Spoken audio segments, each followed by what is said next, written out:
durcir la politique migratoire européenne et renvoyer dans des centres hors de l'Union les migrants illégaux, voilà les grandes lignes du compromis trouvé par les eurodéputés. Une nouvelle dont se réjouit le républicain François-Xavier Bellamy.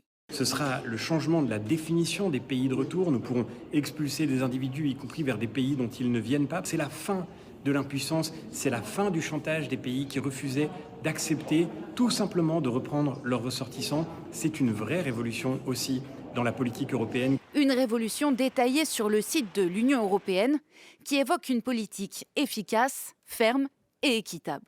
La proposition introduit la possibilité légale de renvoyer vers un pays tiers sur la base d'un accord ou d'un dispositif de retour les personnes n'ayant pas le droit de séjourner dans l'UE et ayant fait l'objet d'une décision de retour définitive. Certains pays européens comme le Danemark, l'Autriche ou l'Allemagne envisagent déjà d'installer des centres au Rwanda, en Ouganda ou encore en Ouzbékistan, marchant ainsi sur les pas de l'Italie qui expérimente le procédé en Albanie depuis un accord scellé entre les deux pays en 2023, et ce, malgré les condamnations des organisations de défense des droits humains.